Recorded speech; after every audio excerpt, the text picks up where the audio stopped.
ज्ञानं ज्ञेयं परिज्ञाता त्रिविधा कर्म चोदना करणं कर्म कर्तेति त्रिविधः कर्म संग्रहः।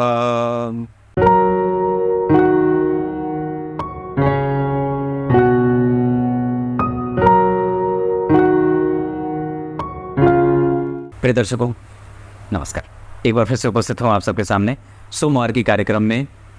आज आपके सामने चर्चा करने वाला हूँ कि धन भाव में अगर कर्क राशि का निर्माण होगा तो क्या होगा।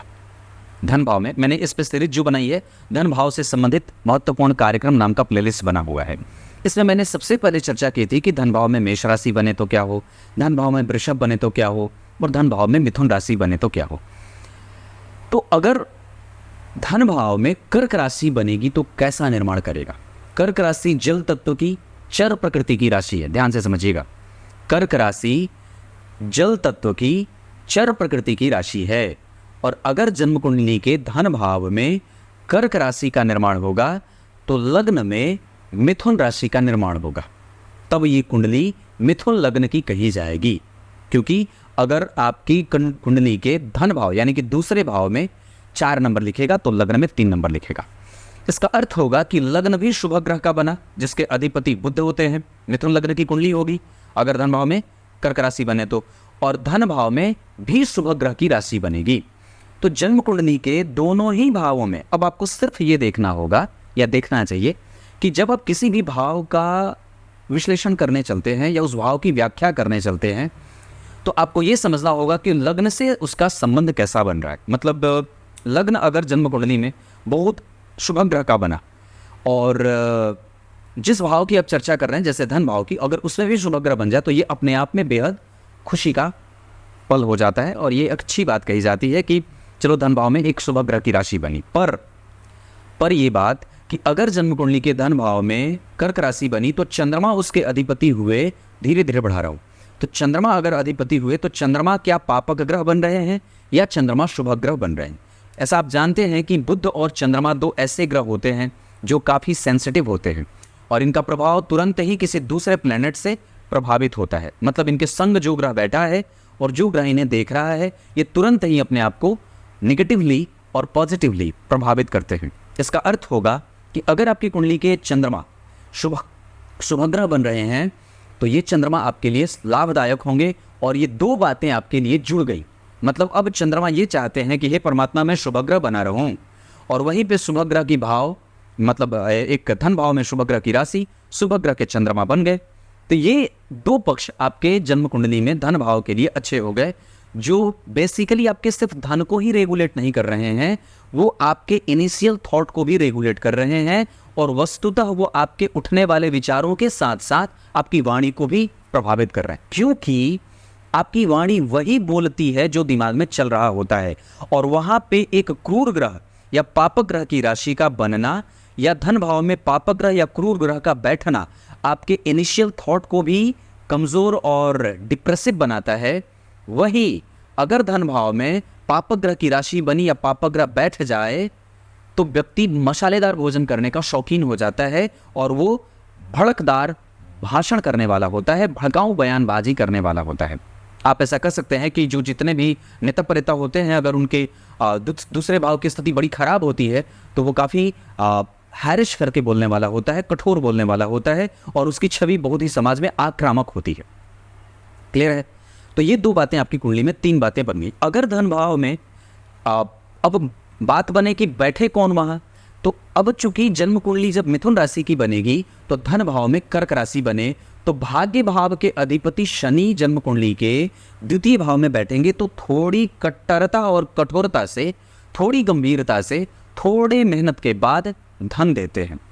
वहीं अगर जन्म कुंडली में सूर्य अगर जन्म कुंडली के धन भाव में बैठेंगे, अगर बुध बैठ जाएंगे धन भाव में तो बड़ी अच्छी बात होगी। परंतु अगर बुध बैठेंगे तो लग्नेश होकर के बैठेंगे जो इस कुंडली के सर्वाधिक महत्वपूर्ण और मालिक ग्रह होंगे।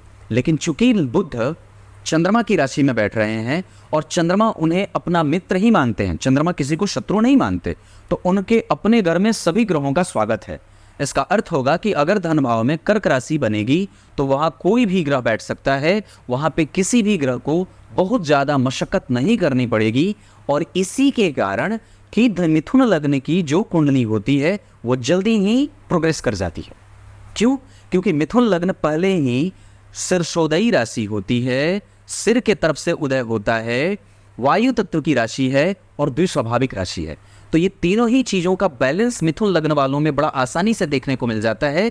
इस कारण से उनका धन भाव भी बड़ा अच्छा से एलोबरेट होता है, मतलब वो बहुत जल्दी जनरेट करता है, या रिसोर्स हो, या अपने दिमाग को सही जगह पे लगाना हो, या किसका कैसे इस्तेमाल करना हो, धन कहाँ से जनरेट करना है, किसको देना है, किसको नहीं देना है, किसके साथ कैसी वार्ता करनी है, किसके साथ कैसा समझौता करना है, किसका लाभ कितना लेना है, किससे कैसी वार्ता, ये सब टोटल चीज़ें, ये सब इस बात पे ही निर्भर करती है। पर इसके साथ अब बात आती है कि धन भाव में सबसे बढ़िया कौन रहे। तो मिथुन लग्न की कुंडली के लिए जो गुरु होते हैं वो होते हैं जन्म कुंडली के सप्तम और जन्म कुंडली के दशम भाव के अधिपति।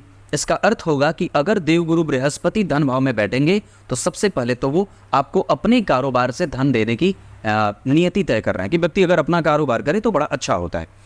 इसके साथ साथ आप लोगों को मैं एक बात बताऊं, तो धन भाव में अगर गुरु बैठे हों तो दशम भाव के और सप्तम भाव के अधिपति होकर के बैठेंगे। इसका अर्थ होगा कि व्यक्ति अपने व्यापार से और पदस्थ होकर के अपना, जिसमें वो सेंट्रल पावर होता है, मतलब उसके ऊपर कोई नहीं होता, वो सीईओ होता है, वो उसका मैनेजर होता है, वो उसका चीफ होता है। मैनेजर से आगे सीईओ होते हैं ना, मुझे नहीं पता, पर वो उस संकाय का प्रमुख होता है और प्रमुखता से अपनी वाणी का सुकोमल होकर के लाभ उठा करके धन कमाने की स्थिति में रहता है। मतलब कि अगर जन्म कुंडली में गुरु बैठे हों, अगर जन्म कुंडली में सूर्य बैठे हों, अगर जन्म कुंडली में शनि बैठे हों और अगर जन्म कुंडली में शुक्र बैठे हों, अब शुक्र की बात आती है तो सूर्य बैठेंगे तो मेहनत करवा करके धन देंगे और बड़ी अच्छाई से धन देते हैं, पर धन के लिए थोड़ी बहुत मशक्कत होती है। शनि भी बैठेंगे अगर धन भाव में तो चूंकि शत्रु की राशि में बैठेंगे, और अगर वहीं पे आसपास चंद्रमा बैठेंगे तब जाकर के शनि को बल मिलेगा धन देने के लिए। अगर गुरु बैठेंगे तो उच्चस्थ होकर के बैठेंगे, और अगर आसपास उनके ही चंद्रमा बैठे हों या और भी अन्य कोई ग्रह बैठे हो, जैसे लग्नेश बुध बैठ जाएं, तो ये अच्छी बात होगी धन के लिए, और भी अच्छा स्रोत बनेगा, वो और भी ज़्यादा वो पावरफुल बनेगा। पर अगर वहाँ शुक्र बैठेंगे तो चूंकि मिथुन लग्न की कुंडली के लिए शुक्र 12वें के साथ साथ पंचम भाव के भी अधिपति होते हैं, तो चूंकि 12वें भाव के अधिपति के साथ पंचम भाव के अधिपति होंगे, अब यहाँ पे आपको शुक्र बाहर से संबंध रखते हुए संतान के साथ, संतान के सुख से युक्त होता हुआ, माता पिता समाज का सबका आशीर्वाद प्राप्त करता हुआ, सबके साथ अच्छाई के साथ पेश होता हुआ ये शुक्र धन देंगे। पर व्यय भी उसी तरीके का होगा, पर यहाँ चूंकि वो व्ययेश होते हैं इस वजह से व्यय भी उनका होगा। पर ये सूत्र लागू होगा कौन सा, कि जन्म कुंडली के 12वें और जन्म कुंडली के दूसरे भाव में अगर किसी ऐसे ग्रह की राशि बन जाए जो किसी अन्य और भी भाव का अधिपति है, तो चूंकि शुक्र 12वें भाव के भी अधिपति होते हैं और 5वें भाव के भी अधिपति होते हैं, तो शुक्र 12वें भाव से स्वतंत्र होते हुए पंचम भाव का परिणाम करेंगे और अपने मूल त्रिकोण राशि का परिणाम ज्यादा करेंगे। मतलब वो पंचम भाव का परिणाम ज्यादा करेंगे, जिसके कारण व्यक्ति को समाज में यश, कीर्ति, मान, सम्मान, पद, प्रतिष्ठा, गौरव और रिकॉग्निशन ये सब मिलता हुआ, ये धन उसको सब देता हुआ उसके समाज में उसकी पहचान कायम करता है। मंगल बैठेंगे, मैंने सूर्य की बात करी, चंद्रमा की बात करी, शुक्र की बात की, शनि की बात की, गुरु की बात की, अब मंगल की बात करते हैं। तो चूंकि मिथुन लग्न की कुंडली के लिए जो मंगल होते हैं वो बहुत अच्छे नहीं होते, और वहाँ वो पापी भाव के रूप में एक्टिव होते हैं, मतलब 11वें भाव के अधिपति होते हैं और साथ ही साथ 6वें भाव के अधिपति होते हैं मिथुन लग्न की कुंडली के लिए। अब चूंकि ऋण भाव के अधिपति होकर के और लाभ भाव यानी कि पापी भाव के अधिपति होकर के दूसरे में बैठेंगे, इस वजह से अब उसका जो संबंध होगा वो ऋण के संग, बहुत ज़्यादा महत्वाकांक्षा से युक्त और अपने बल पे सब कुछ करने के लिए प्रेषित होता हुआ व्यक्ति को धन कमाने की योग्यता देता है। पर मशक्कत बढ़ेगी क्योंकि धन भाव में नीच के मंगल बैठेंगे।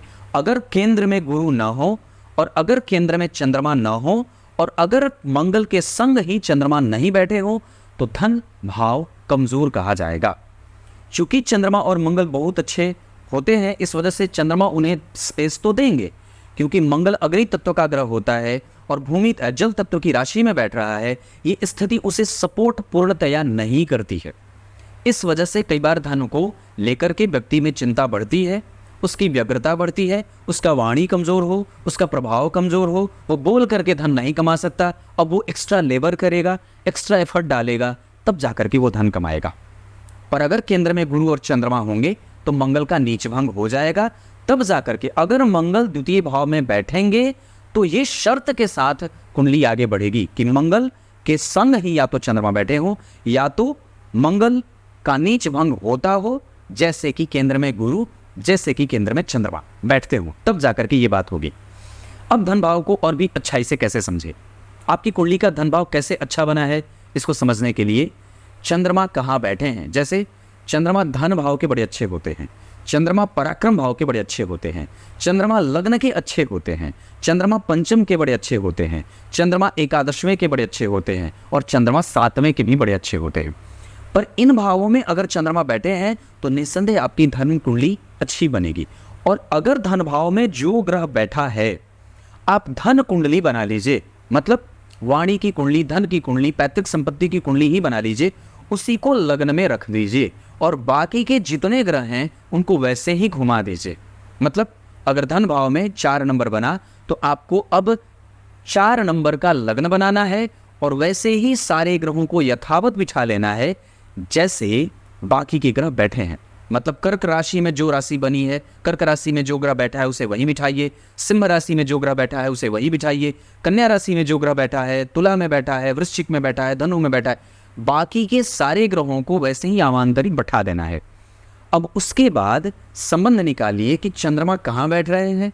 लग्न के अधिपति हैं तो या तो केंद्र में या 8वें में बैठ रहे हैं, या तो गुरु से दृष्ट हो रहे हैं, या तो शुक्र से धन भाव दृष्ट है, या तो जन्म कुंडली में चंद्रमा की स्थिति शुभ ग्रहों के संग होती हो, उस पर किसी शनि मंगल राहु केतु की कोई दृष्टि न होती हो, या वो डिप्रेस न होते हो, मतलब पाप कर्त्री में न होते हो।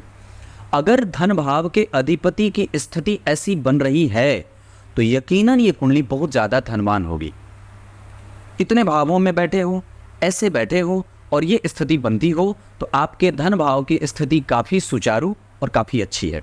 अब इसको और भी गहराई से समझने की बारी हो तो कैसे, धन भाव में जो ग्रह बैठा है, आपकी कुंडली के धन भाव में जो ग्रह बैठा है, मान लीजिए आपकी कुंडली में वहाँ मंगल बैठ गए, या मान लीजिए वहाँ पे शनि बैठ गए, या मान लीजिए गुरु बैठ गए, या मान लीजिए सूर्य बैठ गए, और सूर्य बैठे हैं वहाँ, और अगर चंद्रमा भी खराब है, पापग्रह बन रहा है और पापकर्त्री में है, तो ऐसी अवस्था में उस भाव का अधिपति भी प्रभावित होगा धन भाव में बैठने से, जिस भाव का अधिपति वहाँ बैठा है। मतलब अगर सूर्य बैठेंगे धन भाव में और चंद्रमा अगर खराब है, चंद्रमा अगर पापकर्त्री में है, तो आपके धन भाव को निगेटिव अप्रोच मिलेगा और आपका धन कष्ट से, मेहनत से, मशक्कत से, बहुत ज़्यादा मेहनत करने के बाद आए। लेकिन अगर चंद्रमा भी ठीक है और धन भाव में जो ग्रह बैठा है वो ठीक बैठा है, मतलब मंगल के अतिरिक्त जो बातें कही मैंने, अगर वो बन रही हैं तो आपका धन भाव निश्चित रूप से बड़ा बढ़िया बना है। और ये अवस्था सिर्फ आपके धन को ही नहीं, वाणी को, इनिशियल एजुकेशन को, इनिशियल थॉट को, आपके प्रभावों को, आपके पैतृक संपत्ति को, आपके परिवार को, आपके मेहनत करने के बाद परिणाम को, सबको ही सुव्यवस्थित कर देता है। आपका धन भाव हमेशा ही अर्थ त्रिकोण के अंतर्गत आता है। धन भाव हो जाए, छठा भाव आ जाए और 10वां भाव, ये अर्थ त्रिकोण है। और अगर धन भाव, छठा भाव और 10वां भाव मजबूती से अपनी बना रहे हैं स्थिति, जैसे वहाँ पे कोई ग्रह उच्च का बैठा है और वो भाव पापकर्त्री में नहीं है, उस भाव का अधिपति पापकर्त्री में नहीं है, वहाँ पे कोई ग्रह उच्च का बैठा है, उस भाव में कोई मित्र की दृष्टि पड़ रही है, शुभ ग्रह उसको देख रहे हैं, तो ये अर्थ त्रिकोण बड़ा बलवान और बहुत मजबूत होता है, जिसके कारण व्यक्ति का जीवन बड़ा ही नेचर वाइज अच्छा हो जाता है। उसकी अच्छी मतलब उसका स्वभाव भी बड़ा अच्छा होता है, क्योंकि दूसरा भाव स्वभाव का भी भाव होता है। वहाँ से व्यक्ति के स्वभावों को पहचानने में मदद मिलती है, वहाँ से उसकी वाणी प्रभावित करती है, उसके जो विचार हैं वो समाज को प्रभावित और प्रेषित करते हैं। द्वितीय भाव आपके मेहनत के बाद किए गए परिणाम का भाव होता है। द्वितीय भाव आपके लिए संबंधों के आने का होता है। तो अगर द्वितीय भाव कमज़ोर होगा, जैसे शनि मंगल राहु केतु वहाँ बैठ जाएं, या उस भाव का अधिपति मेहनत में है, मशक्कत में है, पापकर्त्री में है, तो विवाह होने में भी दिक्कत होती है। इस वजह से द्वितीय ऐसे महत्वपूर्ण हो जाते हैं। और तृतीय भाव में चंद्रमा की राशि का बनना बड़ा अच्छा होता है। आइए अब गीता जी के श्लोकार्थ बता देता हूँ। गीता जी के 18वें अध्याय के 18वें श्लोक में भगवान ने बात कही, ज्ञान, ज्ञेय, और परिज्ञाता, इन तीनों से कर्म का ज्ञान होता है, क्या करना है और क्या नहीं करना है। वस्तुतः आपके सभी धर्मशास्त्रों में यही बात बताई गई है कि क्या करना है और क्या नहीं करना है, और आप वही करते हैं जो नहीं करने को मना किया गया है। इस चीज से स्वतंत्र होने की प्रवृत्ति ही व्यक्ति को धर्मांतरण की तरफ लेके जाती है। मुसलमान धर्म की स्थापना क्यों हुई? मुसलमान धर्म की आवश्यकता क्यों पड़ी? क्योंकि लोगों को स्वतंत्रता की आवश्यकता थी। वो लिबर्टी चाहते थे, वो नहीं चाहते थे कर्म के बंधन में बंधना, वो नहीं चाहते थे पद्धति में जीना। और आज भी वही स्थिति है। जो अपने आप को इन जो हमारे सनातन धर्म की जो स्थिति बनी है कि आपको ये करना है, इतने बजे उठ जाना है, इतने बजे, जैसे मैंने कहा कि अगर मैं 5 बजे जग जाता हूँ या मैं 4 बजे जग जाता हूँ, तो मैंने प्रकृति का नियम पालन किया और अपने धर्मशास्त्र को समझा, क्योंकि ये मुझे जानकारी तब होती जब मैंने पढ़ा होता। अगर मुझे जानकारी नहीं है तो मैं रात को 12 बजे सोऊंगा, सुबह 12 बजे तक जगा रहूँगा, ऐसे ही सोता रहूँगा। पर ये प्रकृति के नियम के खिलाफ है। लोग यही स्वतंत्रता चाहते थे कि उन्हें सोने जागने की आज़ादी मिल जाए, कुछ भी करने की आज़ादी मिल जाए, कुछ भी खाने की आज़ादी मिल जाए, कुछ भी बोलने की आज़ादी मिल जाए, कैसे भी जीवन जीने की आज़ादी मिल जाए।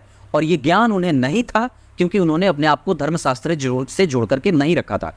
इसी के कारण वो धर्मशास्त्र को भूल करके धर्मांतरण कर लेते हैं। इसमें समाज का कोई दोष नहीं है, इसमें उनका स्वयं का दोष है कि उन्होंने धर्मशास्त्र पढ़ा नहीं है। इसमें किसी आदिवासी का कोई दोष नहीं है, इसमें किसी का कोई दोष नहीं है, क्योंकि उसने अपने आप को धर्मशास्त्र से विमुख रखा है, इस वजह से उसे धर्मांतरण की आवश्यकता पड़ी है। बस सीधी बात है। तब तक के लिए बहुत बहुत नमस्कार।